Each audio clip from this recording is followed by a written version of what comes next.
place we now call Melbourne was not always densely populated, but it has been an important gathering place for tens of thousands of years prior to European colonisation.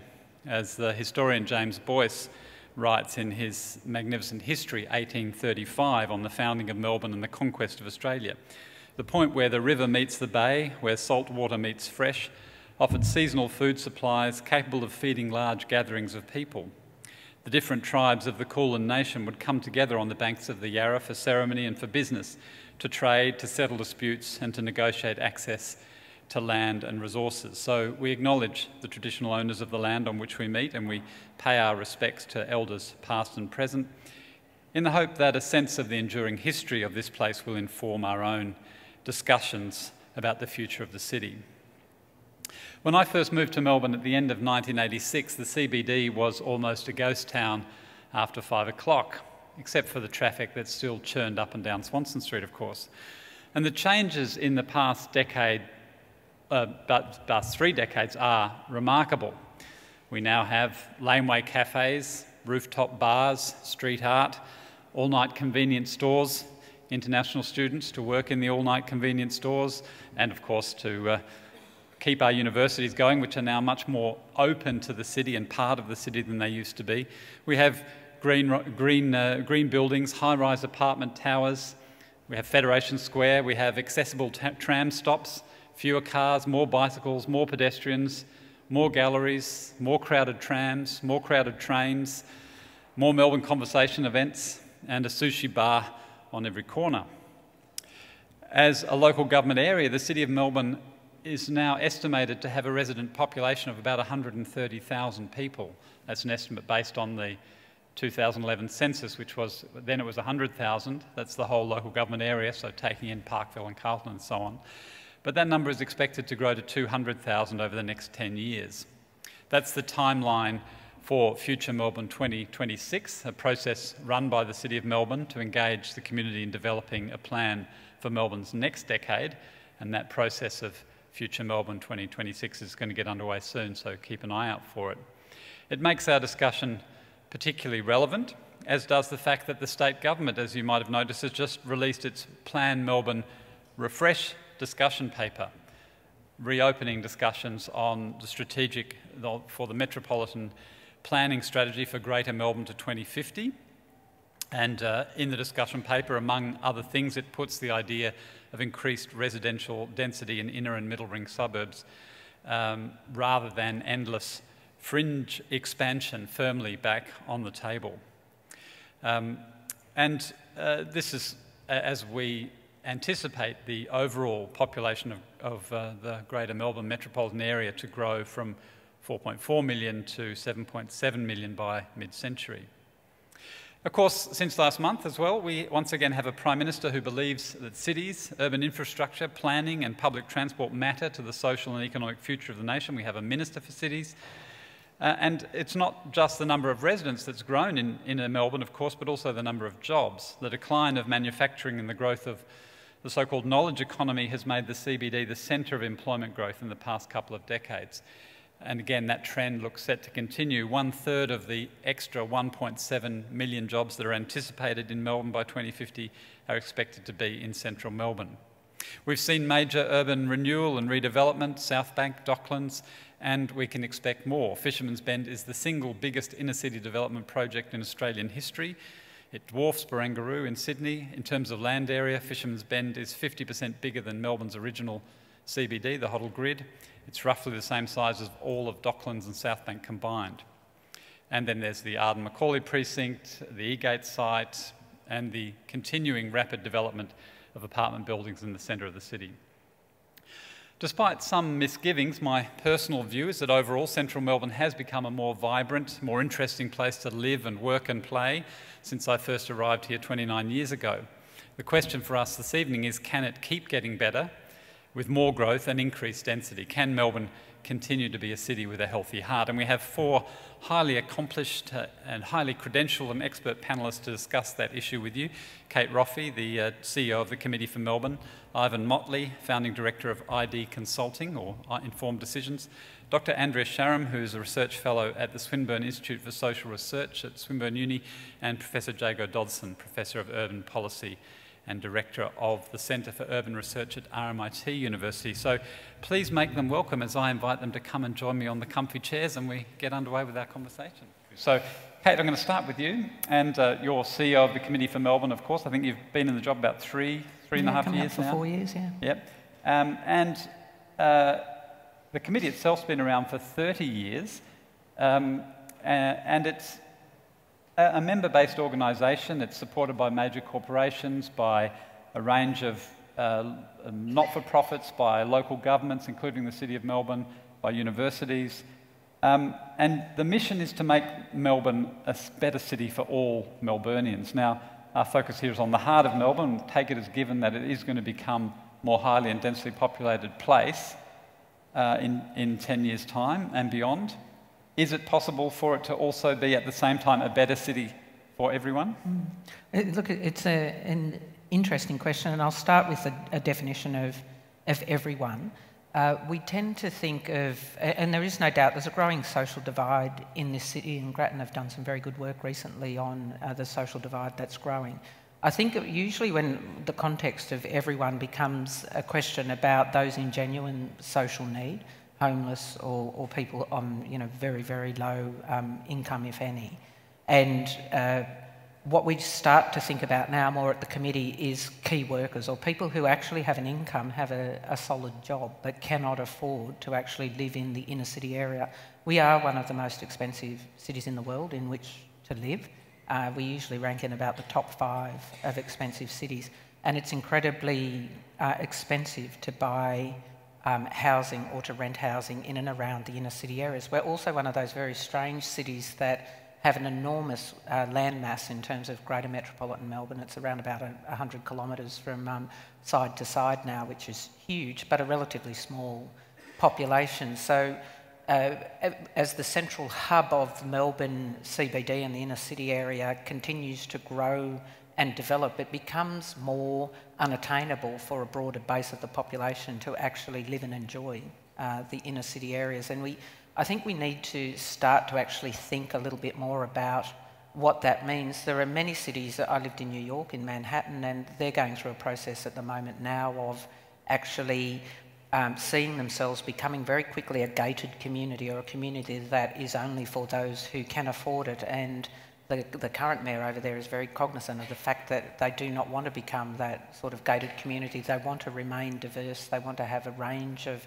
people living in the Manhattan area. So they're bringing in a range of initiatives that we would think are probably quite scary to talk about here, but things like mandatory inclusion of affordable housing. In London, they have a basic key worker aspect to development over there. So I think we can be a great city. We are a great city, and we can continue to grow and develop and be a city for everybody, but we are going to have to plan a lot better in terms of our accommodation options. We're going to have to do something about transport, and I'm sure this will come up as we go along, but the discussion about road versus rail has to stop. We cannot continue to pick one or the other. We need both, because not everybody in Greater Metropolitan Melbourne has access to public transport. And let's leave the buses out of it for a minute. We seem to have a Melbourne mindset that says buses aren't public transport anyway. But when you put the bus on the road, then you've got a problem if you're having the road versus rail discussion. So there's a lot of broadening out that needs to happen. I'll ask this question of the audience here. We talk about being a city of 8 million people by the middle of the century. Hands up if you think we can be a city of 8 million. So can we actually be a city of 8 million? Yeah, there's a few who are keeping their hands down in the hope that we may not be. We certainly can. We've got 640 hectares of developable land within 4 kilometres of where we're sitting. I'll ask you a different question. Who wants us to be a city of 8 million by 2050? Yeah, and that's where there's a big difference. I think there's the thing of, can we be? Most certainly. We can be a city. There's a lot of cities that have a smaller landmass than ours have a much bigger population.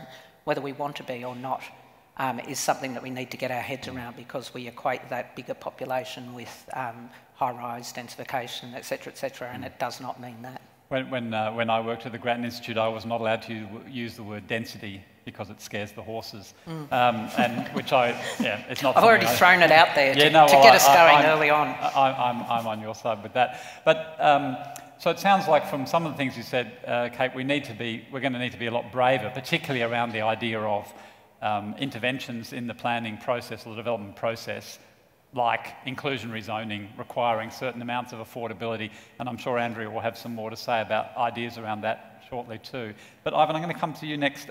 You're the founder of ID, Informed Decisions, a firm that brings together demographers and spatial analysts, urban planners, forecasters, IT experts and geographers like yourself. And you work with census data to build profiles of places and people that can help in decision making. And I think a couple of hundred or maybe more local governments use your services across Australia and indeed New Zealand. So I think you've been looking at the data for the City of Melbourne this afternoon. How do you see the future for? Well, as forecasters, before we look to the future, we look backwards. And just to see the magnitude of change that has actually occurred, it sets a bit of a mindset. You don't get too tied up in current trends when you're actually looking toward the future. So it's an interesting, looking at some of the data this afternoon, the last time the central area of Melbourne had over 100,000 people in it was in 1921. And from 1921 onwards, the city's population in the central area rapidly declined all the way through to around 1991, the early 90s, where it reached something like 50,000 people. I think it was the early 90s where postcode 3000 was introduced into Melbourne, and a few other things occurred. And from then... Postcode 3000 was a deliberate strategy, if people may be aware of it, but by the City of Melbourne to bring residents back into the centre of the city. Yeah, and it was obviously pretty successful, because we're now over 120,000 people back into this central area. But of course, in 1921, we had not as many households, but we had something like 5 people on average living in each dwelling. It was very different demographic and household structure. We also had, in the city centre, we used to make things, manufacture things, ship them out by boat up the river and out to sea. And the economy has obviously changed fundamentally throughout that period, where jobs were actually suburbanised, the car had a huge influence, and so we had a loss of population reflecting that economic change. And obviously now with the new economy, it's very important that we have an agglomeration, a gathering of people, a gathering of ideas, places for people to meet, exchange their ideas. The more ideas per square metre you can have in a city, and the more able you are to implement and commercialise those ideas, the more successful you'll be in an economy. So whatever we do to facilitate that in the new economy is actually very important. So, I mean, there's an irony here, isn't there, that theoretically the internet and digital communications mean the death of distance. You could work anywhere, but in fact, the most networked industries like the finance sector are the most concentrated. Yeah. They're concentrated at the top of Collins Street because the face-to-face stuff remains incredibly important. Absolutely essential, yeah. Yeah, that is an irony. And I think going forward, what we observe with the population in the city centre now is much smaller households, primarily like lone person households, but then there's group households. But the age structure is really interesting. It's a very monoculture, if you like, in terms of the age structure, because it's pretty well about young people. It's pretty well about people in their late teens and early 20s, predominantly the major age groups that live in the city centre. Over the last 15 years, we've seen people staying on beyond their student age years, if you like, perhaps having a couple of kids, but then moving out. So the city's population is actually relatively transient, quite specialised. agglomeration, specialisation in the economy, and perhaps going forward with those projections that you've just quoted before, perhaps one of the threats to the future of the city as such incredible specialisation and such specifically, and not a very diverse age structure, albeit a very diverse cultural structure, because a lot of the regeneration of the city was led by, if you like, education. International students. And international students, etc. But going forward, I suppose, in some ways, those strengths are actually threats as well. Perhaps too much specialisation, perhaps too much monoculture. And we might ask ourselves, and we'll discuss later, why it is that the families don't stay in the city. Is it because they just want a different lifestyle, or is it because the housing options that they need aren't available for them? So Dr. Andrea Sharam is a research fellow at the Swinburne Institute for Social Research, where I'm also an adjunct fellow, full disclosure. And Andrea's also had hands-on experience in decision making at a local government level as a councillor with the City of Moreland for 4 years, and councillor responsible for affordable housing and member of the Urban Planning Committee. And Andrew is also immediate past chair of the Women's Information Support and Housing in the North. It's a special homelessness service for single women and children. So affordable, appropriate housing is a big concern for you, Andrea. What happens when you bring that lens to bear on the heart of Melbourne? Well, the first thing, if we look at central Melbourne and affordability, is obviously the price of real estate. It's incredibly expensive to purchase housing in the city of Melbourne, and rents have also gone up in alignment with that. So there's an immediate population implication of that, and that's we've seen the loss of a considerable portion of our low-income households. Those households who were private renters have tended to move out, and in fact they are moving to the urban fringe, where I'm sure Jago will tell you all about the lack of services and jobs and opportunities that exist out there. So those households have been displaced by wealthier households. But there are two groups of low-income households who remain very important for the central area. One of those is social housing tenants. We've still got some quite large estates, and those households are well located for their needs. My personal preference is that we shouldn't look at breaking those estates up terribly much. But the other one, which Ivan has referred to as international students, they are a very large group within the City of Melbourne and the surrounding suburbs. Their average yearly income is only $20,000 a year. And these tenants, they're nearly all in the private rental sector, of course, are paying very high rents on those very low incomes. Their experience in the private rental sector has not been good. In fact, it's been so bad, it now comprises probably the greatest threat to our very lucrative education market. We need to improve their experience.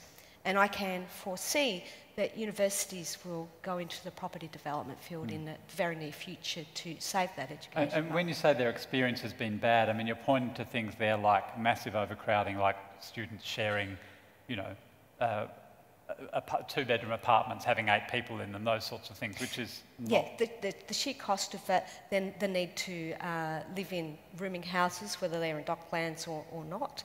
So overcrowding, even hot bedding. So very poor experience. And there's, you know, quite specialist real estate agencies that exploit them. Hot bedding is when you work the overnight shift at 7-Eleven and you come home and sleep in the bed and someone else sleeps in it when you're at work, that sort of thing. Yes, yeah.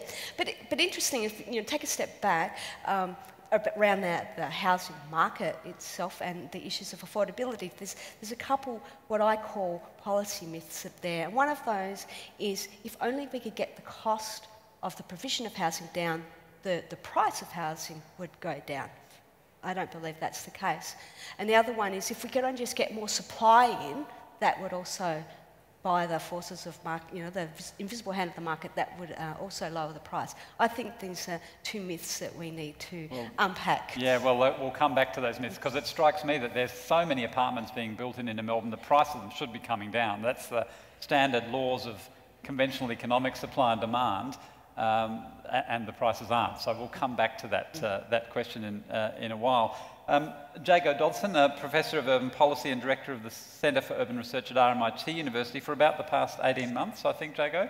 And before that, spent a decade at Griffith University, including as Director of Griffith's Urban Research Program. And Jago is particularly well known for developing something called the Vampire Index, which is not a measure of the propensity for late-night supernatural activity, but a way of gauging the risk people face from increasing petrol prices, fuel and prices and interest rates. So VAMPIRE stands for Vulnerability Analysis of Mortgage, Petroleum and Inflation Risks and Expenditure. You must have been very pleased when you came up with that acronym. We put a lot of work into that acronym. Worked for ages on the title. And in broad terms, when you do maps using the Vampire Index, you'll find that the vulnerability is all around the fringes. So Jago, I know you're also interested in writing more recently about environmental planning and climate change. So what thoughts do you bring to this question of the heart of Melbourne and its future? Look, I think we're going through a learning process is probably how I'd categorise from a sort of a standpoint that tries to put a bit of distance between the very nitty-gritty of the debates and looking perhaps a more academic point of view of the long historical process of urban development in metropolitan Melbourne. Cities around the world have had to learn to solve various problems and challenges that they've faced at different points in time. The housing question was a big issue of the 19th century, both in Melbourne but also the industrial cities of Europe and North America, whereby rapid industrialisation around the centre of the cities, particularly around the ports, had led to very cramped conditions for workers, often quite miserable conditions, especially for very poor workers.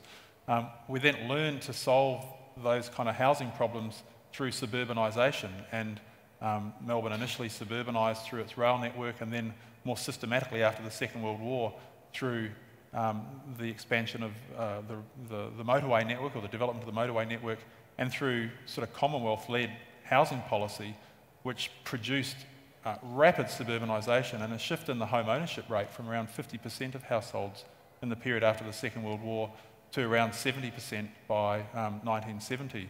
Huge aggregate gain in welfare from that suburbanisation process. But in solving our problems of high density crowding that we had originally through suburbanisation, we then created new problems for ourselves. That process continued to roll out and unravel. We started to push our urban development into sensitive habitats on our urban fringe, consuming agricultural space. The cost of infrastructure began to become increasingly expensive, and state governments started to recoil from continuing to fund infrastructure expansion. And then we started to see those shifts in the metropolitan economy that Ivan mentioned, where the knowledge economy from sort of the late 1960s and particularly from the 1990s onwards began to really reshape how our urban economic structure operated. And so our housing markets recalibrated around that, and so that the suburban solution is actually now a problem and a question. And we see these issues where we've set up a metropolitan urban system in which our lower income households are forced largely by housing markets to fringe areas where their economic opportunities are less varied and less numerous than they are in middle and inner suburban areas.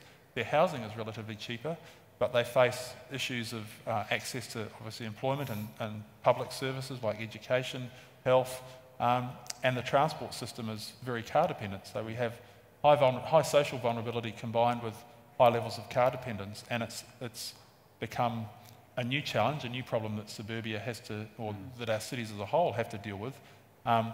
One way we're responding to the new employment production structure of our cities is by densifying our urban core. We're going through a learning process with that, and you can look around the city and see some of the very, very high-rise developments occurred as we've kind of reconcentrated our urban activity. I think we've learnt, certainly the state government has, and I think Melbourne City Council learnt perhaps even quicker, that that's perhaps not the best way to go about densifying ourselves. We're now having a serious conversation about, in the planning sphere, about how to start to redevelop our middle suburbs, and that's a very problematic conversation, and we're going to have to do more learning about how to solve are current contradictions if we're going to go down that path. Not least because the previous government brought in a whole set of zoning rules that basically locked out development in a whole lot of middle suburbs, and that'll have to be undone. Look, I think the learning process goes back a couple of decades to the point where we started encouraging urban consolidation, and the ways we've gone about doing that have happened to coincide with a period in our, I guess, macroeconomic history where we've focused on market-driven processes. And in combination with that consolidation process, I think we've seen some fairly poor outcomes, whether it's right in the inner city in terms of the high-rise or in some of the inner and middle suburbs with the quality of development. And that's really coloured opinion and perceptions around how we do density. And I think we're going to have to work fairly carefully and using, I think, fairly hands-on planning approaches to kind of solve the new conundrum that we've created for ourselves. Well, it's an interesting issue, isn't it? I mean, the new, the Plan Melbourne Refresh document that the state government just released says in it that there should be a fixed urban growth boundary. Now, we've heard that before in Melbourne, that we actually will draw a line around the city and say, no, the city's got to stop spreading, we need to protect agricultural land, we need to protect green wedges. How important is that, and I've got comments from anyone here, on to actually, yes, make a decision about really fixing the boundaries of the city? Is that the way we get the densification we need? You need to have that conversation first, I think, about what you're going to do inside the boundary. And that's what we're not having, and that's part of what Jago was just talking about. That I think, and I mentioned it before, that don't mention densification. We have this really negative perception that densification is 50-storey high-rise buildings. And I was talking with John Fain after Lindsay Tanner had spoken. He said, oh, you know, big 50-storey high-rise buildings. Well, the area he was talking about, they certainly weren't talking about a 50-storey high-rise building, because not only was it totally inappropriate, but there wasn't even a demand for it. But there is, and I live out in Maribyrnong and I chair the Enterprise Maribyrnong Committee. We do densification incredibly well out there, which is 2 blocks of land that have got 4 double-storey units on them.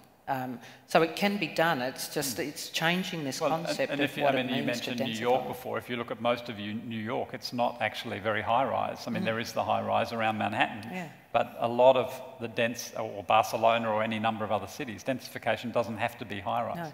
It can be mid-rise, it can be low-rise, it can be, like I said, putting a number of dwellings. It can be putting a granny flat in the backyard, which in some residential areas here is not allowed. You know, it has to be knocked down when Granny dies. Yeah. So you can put it in for Granny, but when Granny dies, well, it's got to go again. Put a tent out there. Yeah. But, you know, this is a question that, when you start thinking of that, is how do I transition through my life in my own suburb, and particularly as I reach maybe 40 or 50 years old, where my kids have grown up, are left home, and I don't need the big 4-bedroom house anymore, but I'm 60 now, maybe my partner's passed away, I'm by myself, it's just me and the dog. But I want to stay near my doctor, near my pharmacist, near my grocer that I know, near my friends that I meet down at the club for lunch on a Thursday.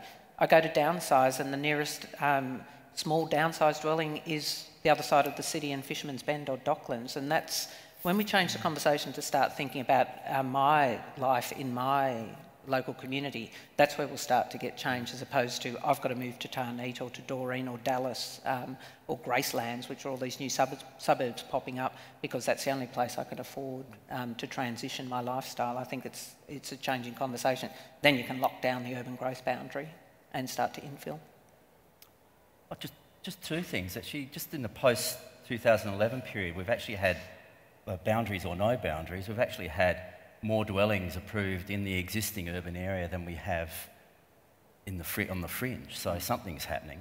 And the other thing, I think we can see what's happening in the centre of Melbourne. It's the high-rise. I think there's a lot happening in the middle ring suburbs too. And, there's real strength in diversity.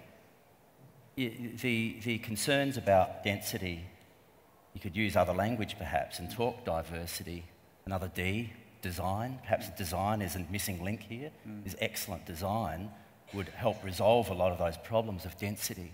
There's examples of higher, medium and higher and very high density that are highly desirable places and command high real estate prices, etc., because they're designed really well.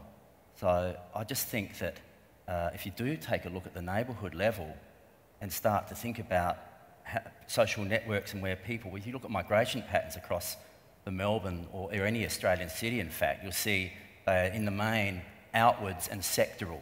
So people actually have the sectoral mind map they have, the sense they have of place is where they were born and brought up. And beyond that, they move outwards because that's what becomes affordable over time, moving in later, perhaps.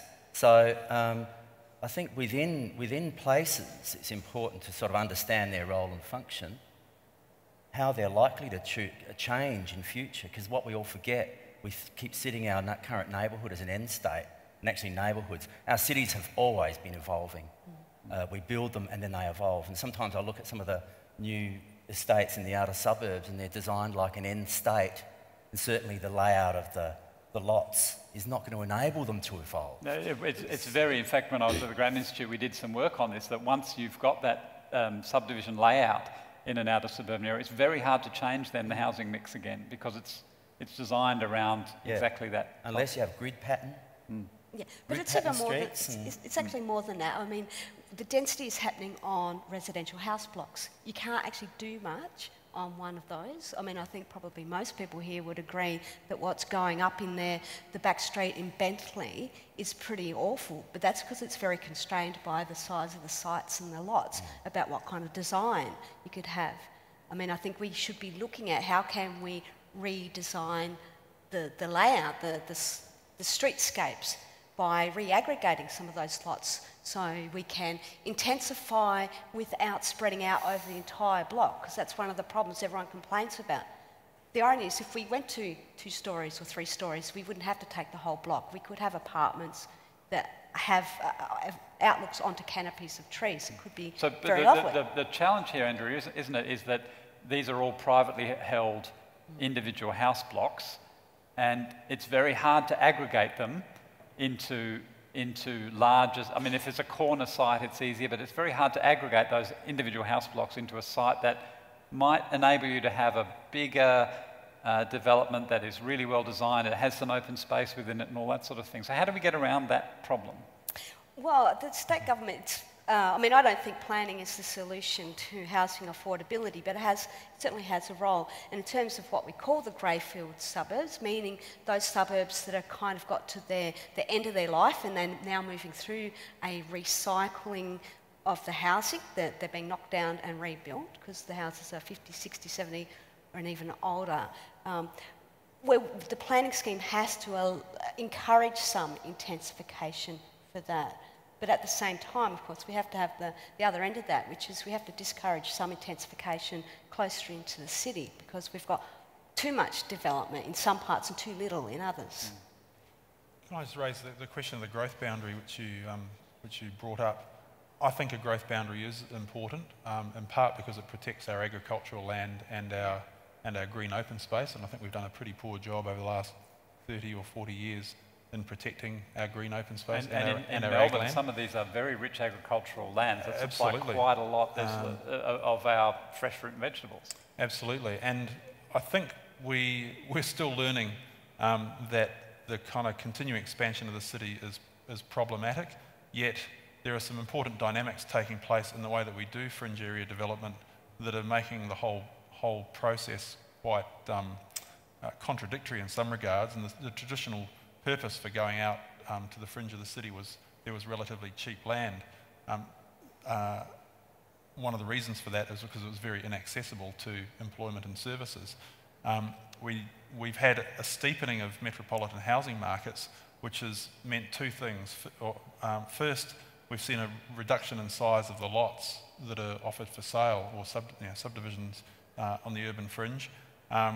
But our building costs have remained relatively static or declined. We've become actually better at building cheaper houses. We're very good at building on greenfield sites, aren't we, in Australia? We do it very efficiently. Yeah, and so we've also had increase in the availability of credit. So consequently, people can borrow more to build a bigger house, which is, they can get more for the price than they could 20, 30 years ago, while our lot sizes have shrunk. So we've got to the point where we're getting smaller and smaller lots, down to 400 square metres in many instances, but with increasingly large houses, 4-bedroom plus houses.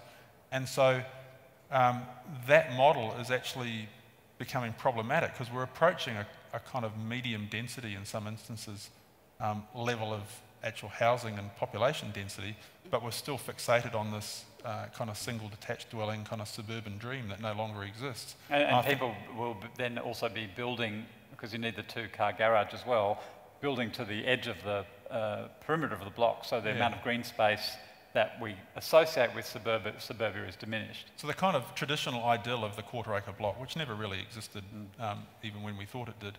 I think it was Governor Phillip back then that was designed it. But there was a few quarter-acre blocks, but they weren't that prevalent.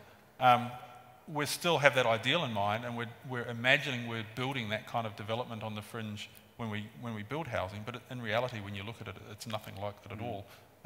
What we haven't made is the transition towards multi-unit housing on the fringe, such as terrace housing, and you can do a lot. Once you go to a second story, you can actually create greater setbacks in terms of the distance between the building and the edge of the backyard, and then set the building opposite further back, and you actually create what is actually a more European style model of housing, particularly a UK model type of housing. We haven't made that leap, partly for market and cultural factors. The developers are fearful that if they build housing of that type, it won't be purchased, and partly because preferences haven't moved in that regard towards that kind of housing. I think that's a change we're going to have to face over the next, say, 10, 20, 30 years in terms of how we do outer suburban development. I want to come back in a moment to what's happening in the inner city, particularly the questions around high-rise development. But just before we go there, one of the questions around centralisation, decentralisation is, well, one of the responses is say, well, we should be moving the jobs out to where the people are. You know, we've got the plan for the Werribee knowledge precinct on the old Werribee farm there, which is a vast amount of green space near Werribee. And there's this, you know, it's often the response is, well, just make the, you know, decentralise, move the jobs out, well, we did send the Traffic Accident Commission to Geelong, but you can, you know, government should move jobs here, or they should provide incentives for private sector to move their jobs. What response do you have for that argument? No, Werribee won't happen. Werribee won't happen, okay. We've got a relatively small population here for the size, so there's a question of how many jobs there are, and agglomeration it's like $78. Agglomeration means the value that you get from being located close to like-minded entities. In the inner city area, there's studies that have been done that show it's like $78 an hour of value you get working from your workers in the city. You go to the inner ring, not even to the outer ring, and it drops to around $50 an hour. Go a little bit further and it, for some reason, rises again a little bit, and then you go to the outer areas, it drops around to $40 or so. So there is something in that. We mentioned agglomeration before. There is something in being close to things. But remember, and I've talked about public transport, all roads lead to Rome in Melbourne's case. Every train, every tram comes through the CBD. It is the easiest place to work, and it's no surprise that everything has grown up in and around the city area, because it's everything sort of feeds here. Now the problem is, as Jago talked about, with the housing going further and further out without the jobs, everybody's trying to get back to the city because that's where the jobs are. And the public transport, remember our train system, with the exception of the Loop and the Hurstbridge extension and the Granville-Waverley extension, was completed in 1901.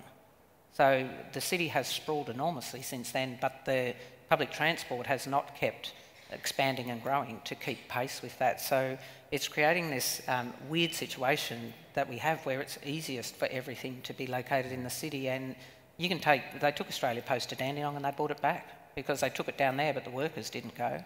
So there was a very strong thing about having the sports precinct, and having been at Tennis Australia and done the redevelopment down there for 4 years, that is unique in the world, as is that arts precinct, which is within walking distance of where we are. We could be there in 10 minutes. So there is a reason everything sort of coalesces in the city. So the idea that we could just decentralise is pushing economic water uphill, as it were. It's just, yeah. Well, I think you mentioned the question of incentives, and could we use incentives to shift development elsewhere? What we've been doing, as Kate's pointed out, is spent well over a century creating incentives for businesses to locate in the city centre, because it's some of the best served by transport. We've located almost all of the major cultural and administrative facilities of government in the city centre. We've created a very concentrated high density from a kind of a government point of view and service point of view locality that therefore creates an incentive to be located here. We could perhaps think through some of the implications of the way we're planning to spend on infrastructure over the next, say, 5 to 10 years, and there is talk of an $11 billion metro tunnel to be built under the city centre to alleviate some of those congestion problems from everyone trying to get into the city centre at 9 o'clock in the morning and then get out at 5 o'clock in the afternoon.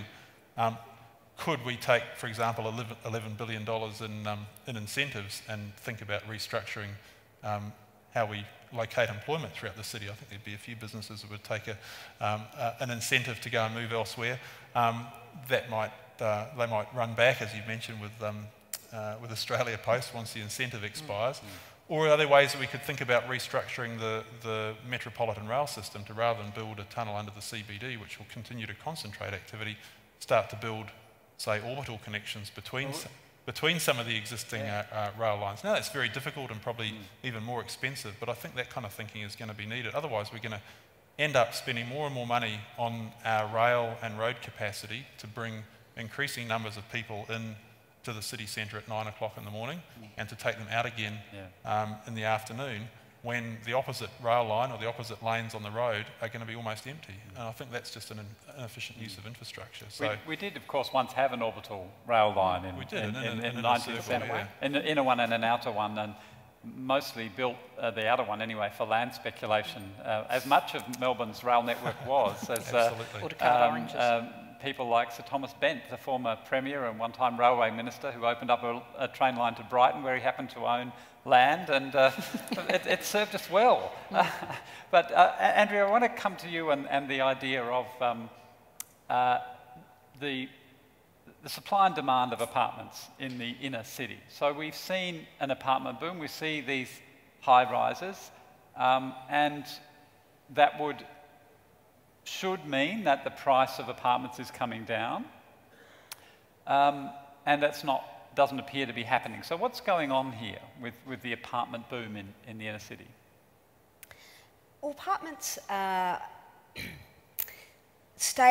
demand is always going to stay behind supply. If the availability of credit for financing of these for apartments is in a kind of steady state, which it pretty much is at the moment. So, pre-GFC, we had enormous amounts of capital washing around in our system, lots of foreign capital coming in. Then, post-GFC, it all went, and we're kind of back to a fairly regular scenario.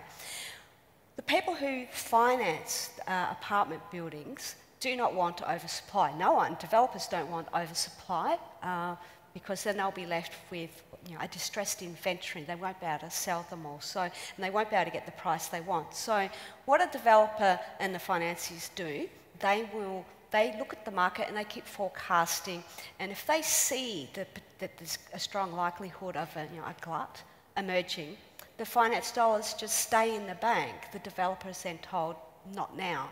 And we know that happened with, you would probably know Australia 108, which is an apartment building down here with over 1,100 apartments. They had another site a little bit further down, which they wanted to develop, and suddenly it was all off. They sold the site because they perceived that there was going to be oversupply. So I imagine in that case it wasn't the developers per se, but actually their financiers who said, we're not willing to give it to you yet.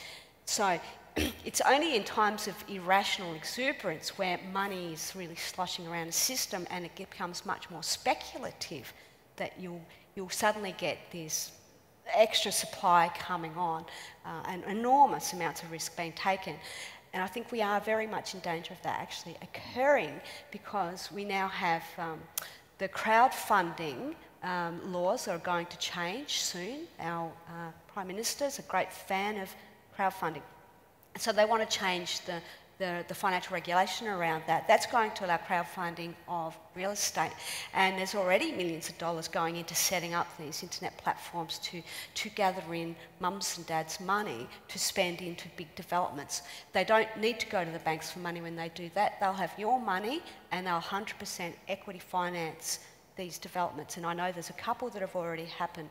It means the checks and balances that banks ironically are offering go out the door. So I think we will see a spate of very speculative development, probably not such good quality development. Now, ironically, I mean, you've produced a recent report on affordable apartment building affordable apartments, I think it's called.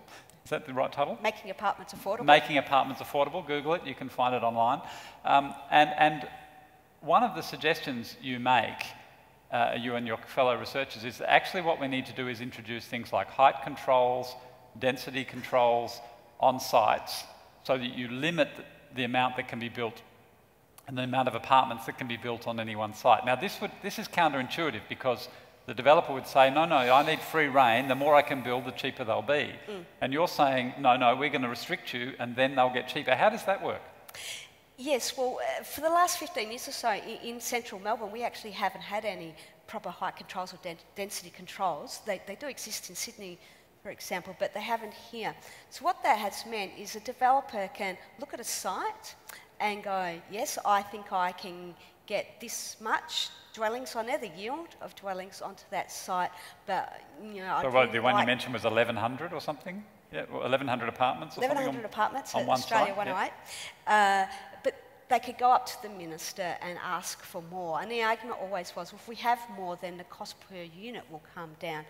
That doesn't really work, because actually they're selling the apartments at the price that the market will buy them for, and that's set within the market in that area. What this process does, however, is all the land around it is sold for more. The landowners understand how much because they can then get. The person next door thinks, oh, I could get 1,100 apartments on my site too, therefore my land is... It's much more valuable. Yeah. So this pushes up prices. It's just a vicious circle that happens. So if we say, let's impose some height controls and design quality controls and that sort of stuff, it actually creates certainty for the developers. It's not a bad thing for developers. They have been squealing a lot about the interim controls that the Minister for Planning put in. But actually it creates certainty. When you have certainty, you know exactly how many apartments you're about to have, and you will be able to sell them. The banks will be much happier. It just becomes a less speculative business. And, you know, they're doing pretty well out of speculation, but they could actually shift their model to be a safer model that just gives them a nice, good, honest return on their money, rather than trying to, you know, do what everyone does in real estate in Australia, which just keeps betting on the price going up. What's interesting too is that the affordable housing typically sits in the sort of social policy realm. We did a piece of work recently in the city of Parramatta, which really has a booming economy. There's really significant developments going on there, hospital development, some security developments, financial headquarters. And, but the risk to that local economy booming is the lack of affordable housing that's there, and the lack of essential workers that can't afford to live there, that this economy absolutely depends on. So one of the risks, and Sydney is a very different place to Melbourne, because it's, it's basically is a concentric city, a multi-node city, but it suddenly becomes part of the economic argument that if you allow inequality in places and you don't allow for affordable housing in places and more diversity in places, you're sort of undermining the economic performance of that place. It's not just about a social good or the good society per se. And I think we were discussing before the forum began some research done in Chapel Street. Was that you, Andrew? Yes. Was telling me about, so you might mention that as well, because it's relevant here. Well, I'm repeating someone else's story, really, with Marcus Spiller, who from SGS Economics, was doing some structure planning for the council there for Chapel Street, and he's telling me about the first meeting with the traders, who immediately said to him, well, the first thing we want to do is get rid of the public housing. He went back to them, you know, some time later and said, do you realise those public housing tenants are responsible for 20% of your turnover and are a big part of your workforce? So they said, oh, we'd like to keep it. Because who's going to, you know, I mean, I know sometimes I go up to Lygon Street to what's now the Woolies, and, you know, I'm pretty sure that the checkout chicks are the 15 and 16-year-olds from the high-rise. I don't think they're coming in from the eastern suburbs to work there. So one of the questions we discussed earlier on is demographic profile of the inner city of Melbourne and how it's rich in young people and very, and if you look at the figures, you compare it to the rest of Melbourne, low numbers of children and low numbers of older people. Now, is that because we don't have the housing mix that people want, or is it just because families and older people don't want to live in the inner city? We don't have a school zone in here. Sorry? We're not in a school zone, so that's a problem. So when they built Docklands, they forgot to check if it was in the north or the south school zone. It's in neither. So your option there, if you've got kids, is to send them to a private school somewhere else. So I don't think, to my knowledge, someone in the audience might be able to correct me, or Jeffrey maybe, I don't think there is a school zone in Melbourne. So if you're coming here with young kids... but is that because the assumption was when they built Docklands that, well, it's all going to be young people or retirees who'll live there, won't be any children? Sadly to say, they forgot. And I always sit there and say, 3 women, we could have sat down and said, you're going to need a school, a coffee shop and a shoe shop to make a good community, yet the planners they just forgot to actually go and ask. But interestingly, yes, we've got a lot of knowledge workers who are, you know, the young people who are happy to live in apartment dwellings, but I have, amongst my cohort of business people, a number, and it's interesting, this has just escalated recently or come to my attention, but people who are 60, 65, are still working because they own their businesses or things, who are relocating from the family home in Richmond or the suburbs to the city to live in an apartment because they like the idea of city dwelling. They haven't got kids anymore, that they need a bigger house, and they're actually saying, we want to live in the city. And there's an enormous number of those people, I think, moving to South Bank, who are your older, here's a lady here who's just, lady and her husband, assuming husband, but who've just done that, or if your husband's somewhere else in the audience, don't look.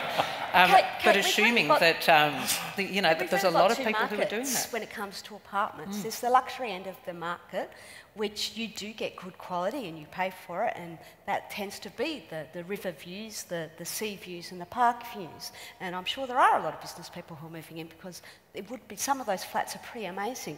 But all the rest of the flats are really just made for tenants, and they are the 1 bedrooms or the 2 bedrooms, some without external windows, with bathrooms with inadequate ventilation. And they're the ones that our international students have to live in.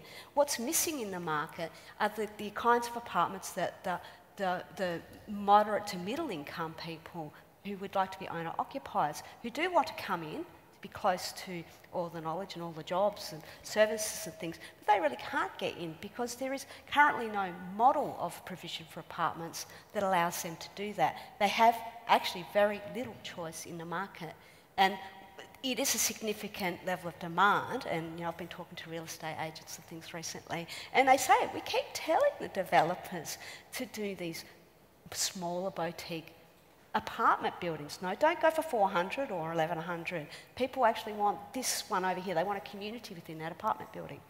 But the market is not yet responding particularly strongly to that. If we have a market failure in this regard, I mean, that type of housing and more diverse housing is not being supplied, what's the solution there? I mean, one thing obviously is design regulations around that. That's one way to deal with the lack of outside windows and inadequate bathroom ventilation. Is that the solution? Or how do we get more diversity? Well, Jago. I think developers respond to the incentives that the market is providing them, and we don't have very many incentives for developers to behave in ways different to the way that they're behaving. If we said to them, well, yes, you can have you can build more units on your development, but a proportion of those have to be dedicated towards, say, social housing, or a proportion have to be dedicated to kind of family-friendly housing in which you'd have extra bedrooms, or there'd be a different internal configuration that would make them attractive to families, then I think we'd start to be able to change the way that development occurs. But as Andrea's kind of pointed out, or my colleagues have pointed out... I actually disagree with that. Yes, I mean, because that's imposing a planning solution onto what is a market problem. If people had what you're saying is there is demand for that product, but developers won't build it. They're not building it because they know they can't sell that product at the quality and size that people can afford. So there's this disjuncture that's happened in the market. I think the most likely candidate is ourselves, the people who want to buy, the owners, where they currently can't do that. But we will soon, that's actually starting to happen. We call it deliberative development, where groups of people are coming together to build their own apartment blocks, and they are getting the kind of apartments they want. So people would have seen in the newspaper a few days ago the Nightingale in Brunswick, which got its planning permit refused, even though it was an incredibly good apartment building. And this is a group of individuals who pool their capital, hire an architect or a builder or a designer to build the type of apartment they want with, you know, in this case, a roof garden and shared laundry facilities and no car parking, and it got knocked back at VCAT because it didn't have car parking. This is a building provision type that's been around, particularly in Germany, for 20-odd years. It's got a fantastic track record. It saves 25 to 30% of the cost, plus you get all the things that you actually really want in there usually. So it's a really significant change. It's going to be, you know, what they call the disruption in the market. Is this an either or should we also be requiring developers, as Jago suggests, to actually, you know, through inclusionary zoning or other incentives or rules, should we also be, is it either or is it both? Well, it's got to be some rules. Andrew's comment, I certainly think so. I mean, the community ultimately has the right to decide who gets to develop what in our society. I mean, we have a bit of a confusion between property rights, you know, individual property rights and community rights to limit development. Where we allow development to go beyond what has been set out in a community agreed plan, we should be requiring developers to add something more to the public good than simply the fact that they can build an extra set of units on top of their development and make extra profits as a consequence of that. We should be returning some of that value back for public purposes. Look, another dimension to this is I think we don't, beyond the individual developments themselves, we don't have a complete public realm in the city of Melbourne, I would argue, particularly the central city, that's suitable for young children. We don't really do child-friendly urban planning in any Australian city to any degree, and certainly in Melbourne we haven't gone down that path. And you know, I've walked around the Hoddle grid and sort of wondered where the children's playgrounds are, and it's almost, I haven't found a single children's playground inside the Hoddle grid. There's one just over in Burrawang, but that's outside the grid, and one at Flagstaff, that's also outside the grid. One at Docklands, that's out. There might be one in a McDonald's. Oh, there's possibly some private ones. There's a kind of an indoor climbing place up on the top of Swanston Street there. But if we're serious about attracting families to the city centre, we think that's valuable for diversity, then we need to be providing some of the basic amenities that can make life livable. That land's too valuable to set aside for children. Imagine being stuck in an apartment with a couple of ropey kids. You want to be able to take them outside and let them run around and burn off all that energy so that they're manageable. We're not providing that level of amenity in the way that we do urban development. Okay, I'm going to invite questions from the audience, questions and comments. Again, I'll ask you to keep them concise. And I know Kate is going to have to leave us soon for family reasons. So if you've got a question for Kate, ask it now. Yes, so questions. We have one over there, one there. We'll take that one first, and then one in the middle here. Yeah. I was just wondering, what are your thoughts about the role of cycling in alleviating some of the stress on the public transport system? Cycling? Jago, you rode here, you get to answer that question. Look, I think we have a bigger question to deal with in terms of density, which is how to allocate increasingly constrained space for transport between the different kind of modes and the most efficient kind of modes. Before we get into a debate between public transport and cyclists, I'd actually like to see a debate about, well, road space for rather space-inefficient private motor vehicles with typically one occupant versus collective modes of transport which are much more space-efficient. And I think in Melbourne we're starting to get to the quite pointy end of that question, whether we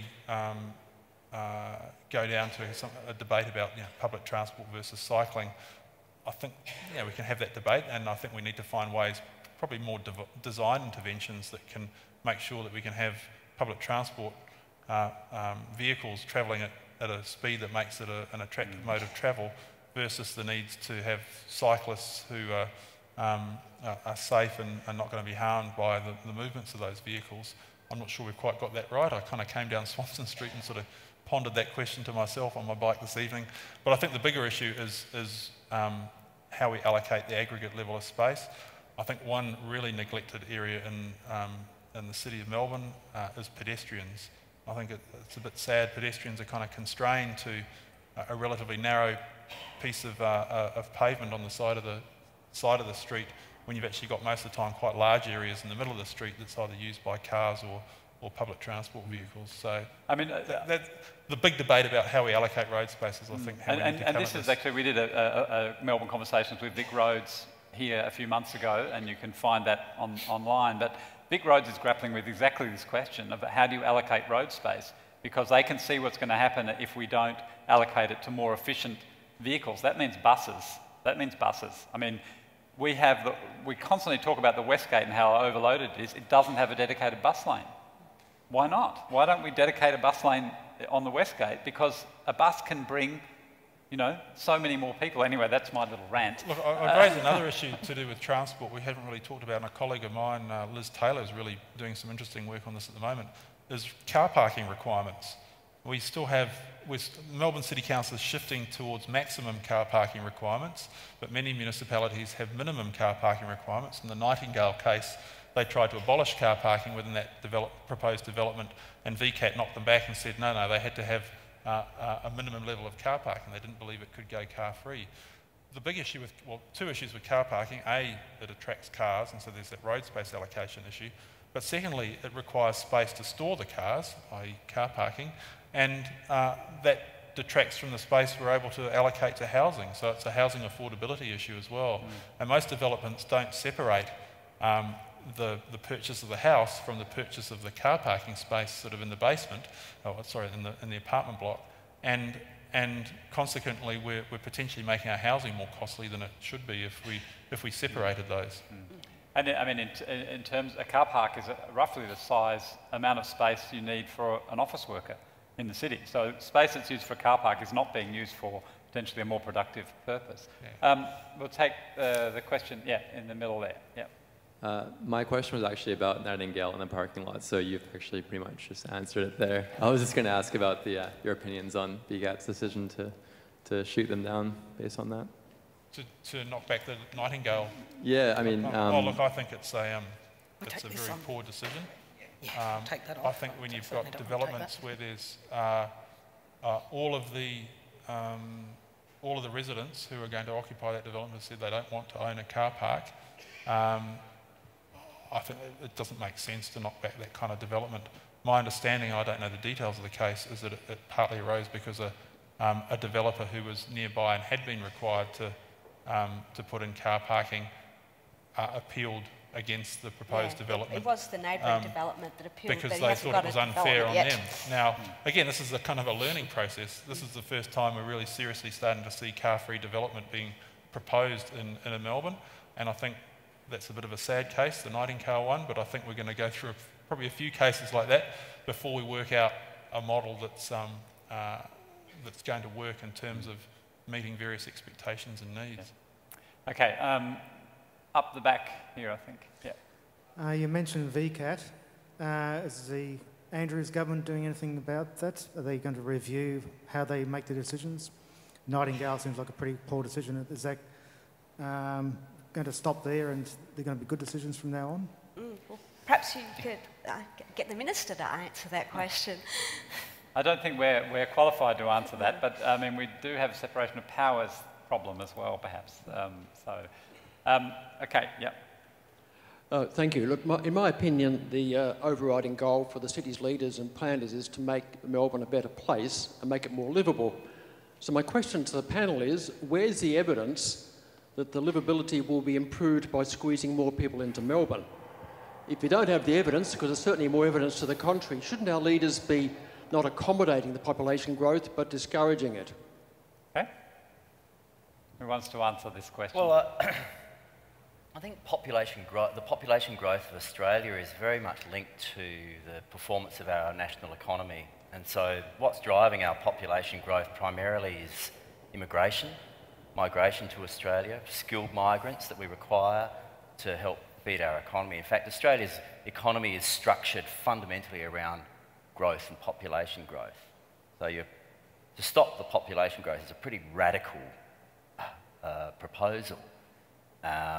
It means a complete social and economic restructure the nation. It also means that when you're participating in a kind of a global economy, the free movement of ideas and goods and people is really important.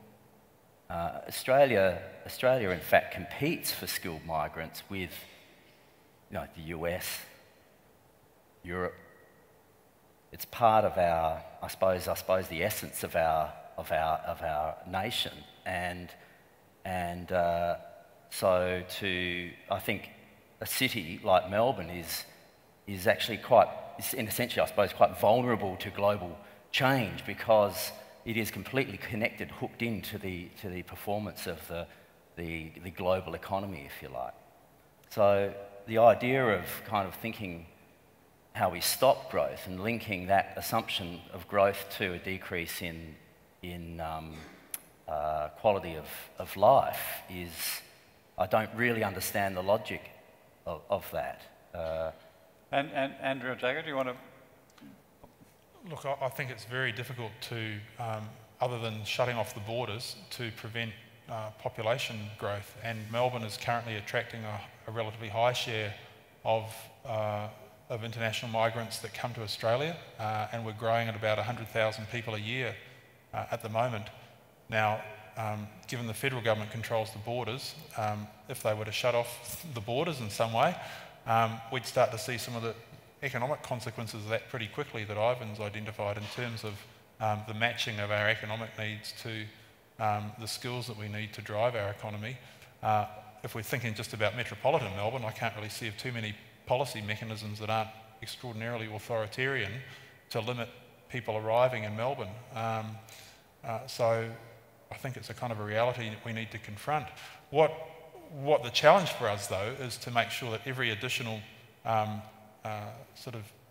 migrant or settler in Melbourne that we add reduces our environmental consumption on average, reduces on average congestion on our roads, contribute or is accommodated in a way that doesn't make housing more unaffordable, that we design the precincts or the housing or the spaces that we're providing to accommodate that new population in a way that is much better amenity than what we've traditionally done. So I think there's population growth does bring challenges in terms of simple accommodation, but I think we can do a much better job in terms of how we accommodate people in terms of design and planning, all those kind of things, than we have done.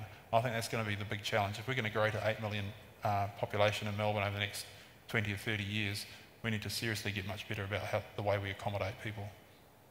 Yeah, I mean, I think that the assumption here is not that more people makes Melbourne better. The assumption here is that Melbourne is on track to having more people. How do we do that and make Melbourne better rather than worse? And it could go either way. I don't think there's any. Depends on the policies we put in place. I mean, that's. At the moment, if we take migrants from, say, Southeast Asia, which on average cities in Southeast Asia are far less car dependent than Melbourne, we bring them to Melbourne and we turn them into kind of Australian levels of car dependence kind of population. That's a disservice to them, to us, and to the planet through the energy that they consume. We should be setting up the way we operate our city so that people who come here actually live more sustainable lifestyles than where they've come from, and we're a long way from being able to do that. Okay, I've lost track of where the microphone is. Yes, you've got the microphone. The structural issue. Are we disproportionately overvaluing land and airspace and undervaluing the quality of the residents or the building on it?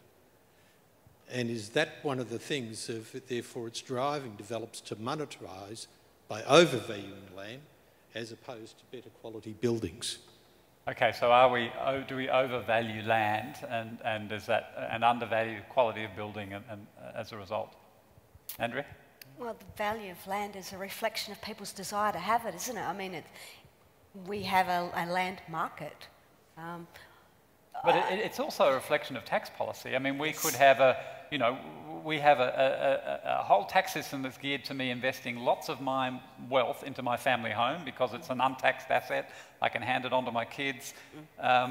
Whereas we could have a system that had a broad-based land tax where every time my home went up in value, I paid more. Yes. Because my wealth's increased, I pay more tax.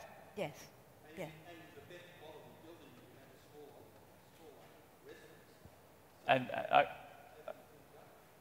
Look, I think one of the things that we're still learning is how to do good quality, high density design in Australian cities in general, including in Melbourne. I think a lot of the antipathy towards urban infill has been around the design quality, and there are models internationally that we ought to be looking to about other cities who've gone through a much more sophisticated process about how they choose to become denser over a longer period of time, and around how they accommodate infill in a much more sensitive approach to design.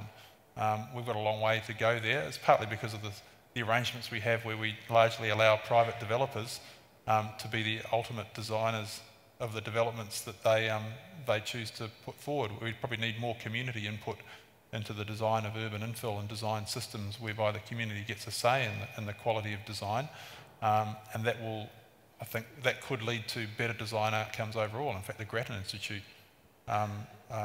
did some quite good work in terms of talking about those design issues and matching people's aspirations about where they want to live, the kind of housing they live in, and the quality of the design they want to live in. Okay, we'll take a question down the front.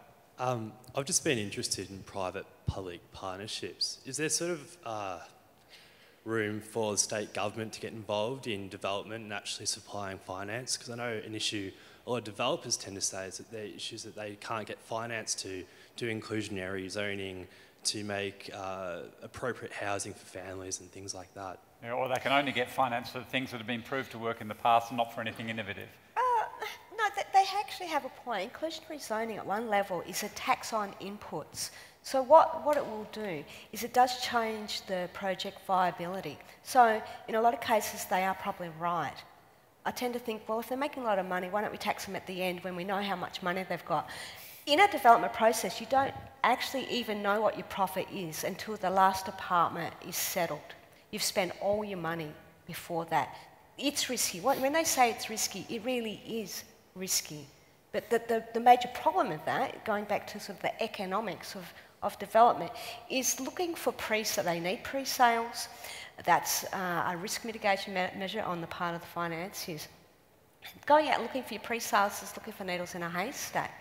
We need to be able to get to a point where it's actually shooting fish in a barrel, and actually we can do that now. The market is moving that way, and if we've seen Uber and all the other kind of internet platforms, what they do is they match one side of the market to the other in real time. We can do that with development. It's going to reduce an enormous amount of the risk, and through that, the costs, and then we will start seeing some more diversification in the kind of apartment product that is actually offered. But it's a fundamental change in the way it's produced, because it's a speculative business now. It needs to go to being kind of a boring, value-adding business. I mean, the question was about the role for the state in financing. I mean, if we look at the private rental market, which is where most rental is, there's a very small public housing market now. Most of it's private rental market. I read a statistic, something like more than, I think it's 40% of private rental tenants spend more than half their income in rent. I mean, that's not a good situation of low-income private market. And a lot of that is being publicly financed now through tax breaks to landlords. Negative gearing, exemptions from capital gains tax. It's about shifting those taxation. If you gave that money as a lump sum to a community housing provider, you'd get a much better outcome than giving it to all these individual landlords who then go buy an apartment within these towers. So the subsidies are already there. I mean, rental assistance itself, which is billions of dollars a year, is intended to stimulate supply. It is not a welfare measure. It doesn't really work either.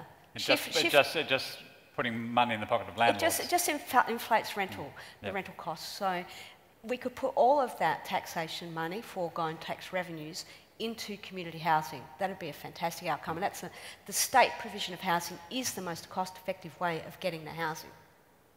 Okay, question at the back up there. Yep. Yes, look, I wanted to ask a question about funding public transport. And I just wanted to know what the panel thought about the mechanisms that were being used in London to partly finance Crossrail, and one of those being just the congestion charge in central London, but also that they're trying to capture some of the appreciation in property values that arise from the new public transport stations. So what does the panel think about that? Okay, so for people who aren't aware, Crossrail's a major rail project in London, and it's being financed, as the questioner pointed out, by the fact that the people who hold land along the route are going to see a massive increase in the value of their land because of the ability to get to that land. So they're paying a levy, and I think they'll also pay increased taxes to fund it. So this is called value capture, uplift capture, those sorts of things. So what do we think about that as a way of funding public transport? Look, I think we should be doing far more of that in Australia than we have been doing over the last few decades, in part because we haven't really been building public transport to any scale over the last 30, 40 years, and probably close to a century in Melbourne. I think 1929 was the last major rail extension before the regional rail link was built.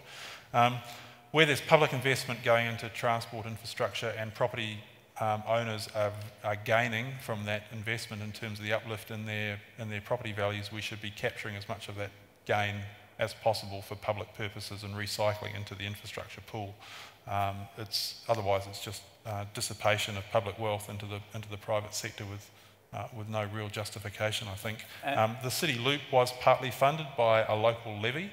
That wasn't a true form of value capture, but I guess as property values went up, the revenue from that levy would have increased kind of proportionally, but it wasn't a true value capture mechanism. We need to get more sophisticated around that. Similarly, Sydney Harbour Bridge was built partly with a levy on property owners on the North Shore, whose value was going to go up dramatically once there was a direct link. And the brilliant thing about that idea is you basically don't get an argument against it from any party. It's a clever market mechanism to implement to achieve significant public good. And it's really about public sector infrastructure providers thinking and understanding those mechanisms and the levers you can pull in the market, because we are, after all, a market economy. And so those kind of policies need to be smarter like that. I think that's a really great approach.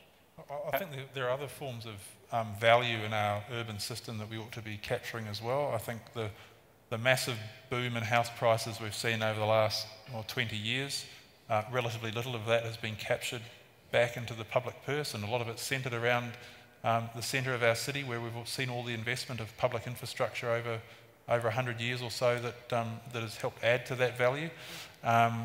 We need to be capturing some of those that high property value inflation back to the public purse to achieve a better distribution of services and so on, infrastructure across our city. Another issue is stamp duty. Stamp duty is a problem for housing markets because it's a tax on purchases. So if you are living in a large house and you want to downsize to a smaller house and you go and purchase that smaller house, you'll be taxed for doing that. Yet from a market point of view, you're achieving a better match between your needs and the supply of housing. The ACT is currently moving away from stamp duty as a form of property tax and shifting to a broad-based land tax, and almost every economist on taxation and land markets in Australia is in agreement that we should be moving away from stamp duty as a means of taxing housing and shifting to broad-based property taxes. And then you'd automatically capture the uplift. If someone builds a train line near my home, my value goes up, then you capture that uplift in value. And you avoid all the transaction, or a major transaction cost in moving and selling a house and buying another house. Obviously, it's the real estate agent fees if you use a real estate agent, and a few sort of registration fees.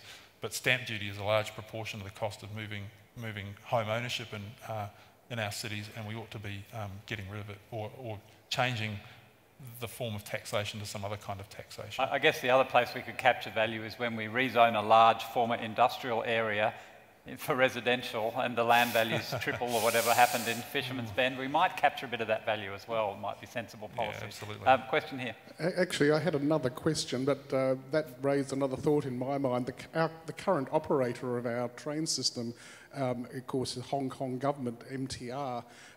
They build railways and sell the property above the railway line to finance the building of their underground. It occurs to me we've got a lot of vacant land on above ground railway lines that possibly could be redeveloped on that model. They have the experience already in Hong Kong. And my question though was to Jago. You mentioned there are other cities around the world that do it better or that we could learn from. Could you give some concrete examples of that, and perhaps some cities we could learn from and particular things they have done that we might like to model? Look, I think the London case is really interesting, the fact that they've funded a whole new extension of their underground using essentially private money. They haven't, well, the Mayor of London claims that they haven't spent a public cent on the actual infrastructure itself because they've funded it entirely through value capture. Now, they're a slightly different context. They're a higher density city than we are. The underlying property values are, in proportion to the cost of infrastructure, are probably greater, so they're getting a slightly different form of economics there, but it's something that we ought to be looking at, I think. Well, I mean, I'll just put that question to Ivan and Andrew as well. Are there cities or experiences overseas we should be looking at, not necessarily on transport, but any other aspect of yeah? Vancouver comes to mind. Yeah, the Canadians are doing quite a lot of interesting things. Anything specific that? Oh, I'm not so over the detail, but I know that they certainly have made their Vancouver city much denser, but of course public transport is a huge part of that, and they've been very attentive to affordability issues. So they're really trying to make it work for everyone, and it seems to be succeeding. So just to pick up on Vancouver, they've been able to do really interesting things with the way that they've gone about adding density because of the governance arrangements they have within the city. So they actually have a regional government, which is voluntary rather than statutory. So all of the municipalities plus the province get together to form what's known as the Vancouver Greater Regional District. And through that process, it's driven by sort of bottom-up representation from the local governments. They essentially allocated the accommodation of growth, the task of accommodating new population within their city across the different municipalities, and said, well, okay, you're a relatively dense area, you can probably take more than a lower density local municipality. They can take less and they'll adjust over time.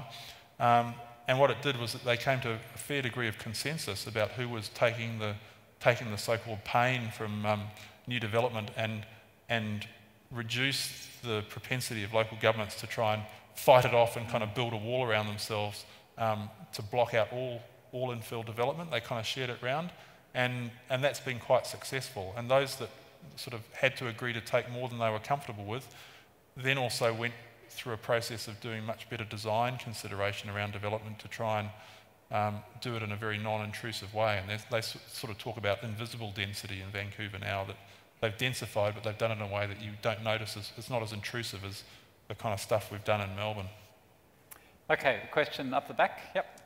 Just back to the subsidy for private-public partnerships. There was actually a Victorian, I think it was, government scheme called Affordable Housing, Victorian Affordable Housing Grant or something. It was used for a project over in West Footscray of 24 sustainable units called Trinity, but now that scheme, and it was some sort of subsidy that helped with finance and investment, and there were apartments for sale, but at an affordable price, but that scheme no longer exists as I understand it.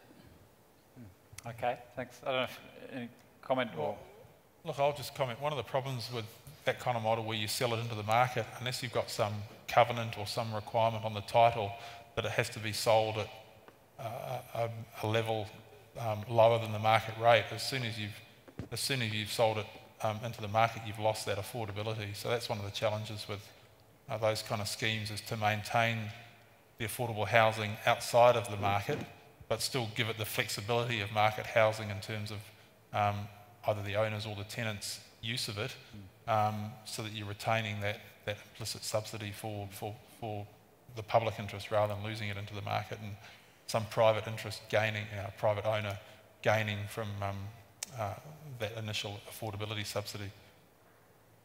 Did you want to comment on? Oh, I mean, a lot of people suggest, well, let's just get some developers to put in some affordable housing. I don't think so. I mean, the developers add costs to the process. If we we want to do it, let's develop it ourselves. You know, either the state do it directly or we get our community housing providers to do it. That's the cheaper way of getting it.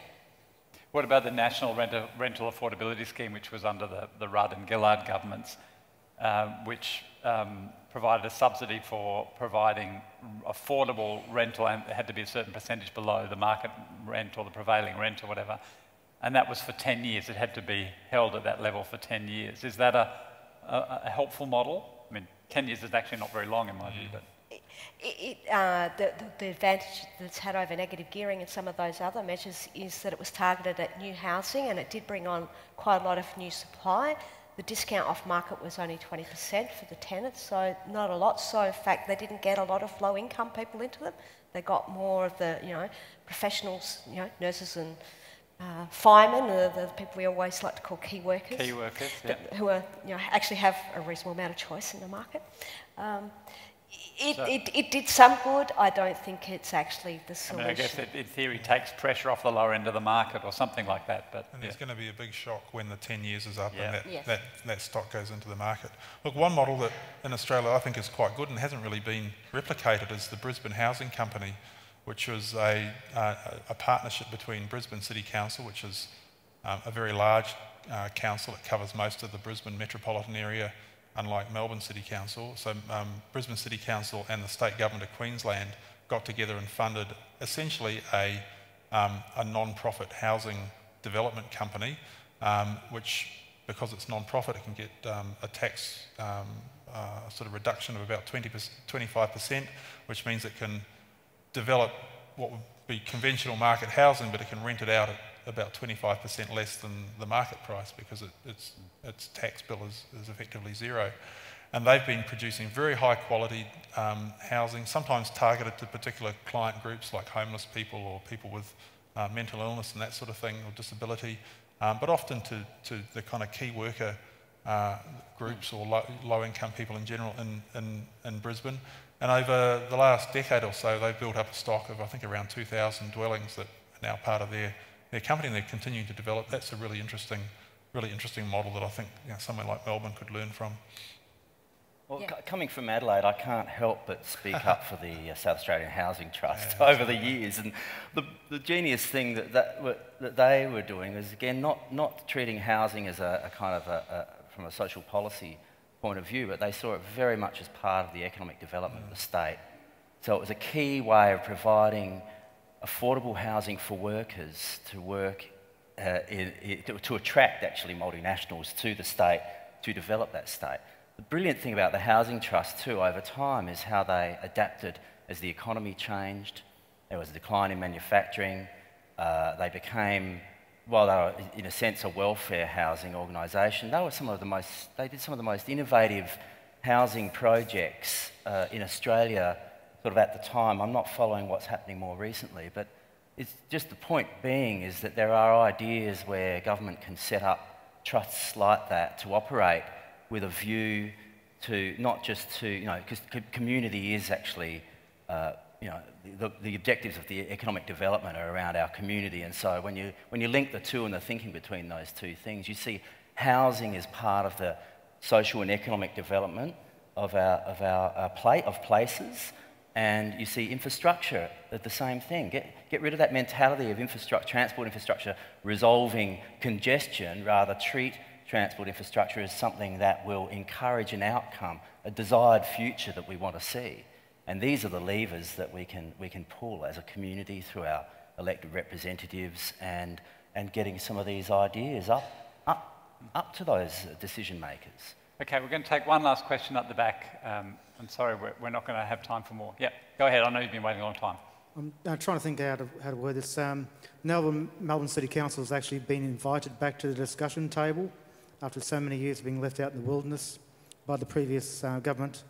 How do you think this is going to go forward for the council and the state government as far as Melbourne as the capital city? Yeah, so the relationship between state government and local government.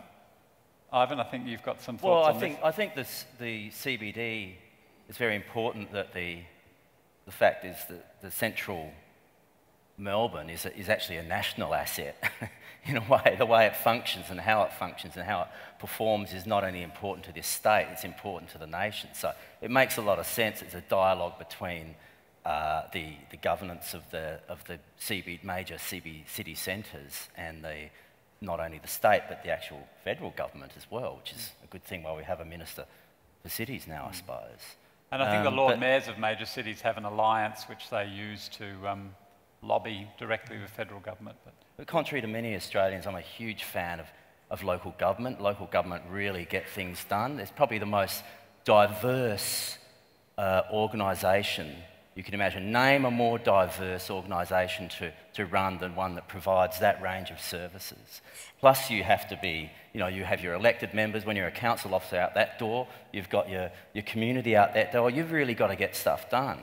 And a lot of the credit for the sorts of densification that have occurred that I was just describing previously about the existing area providing more dwellings than the fringe more recently is really due to a lot of the work that local government has been doing in terms of responding to housing opportunities, diversifying housing stock.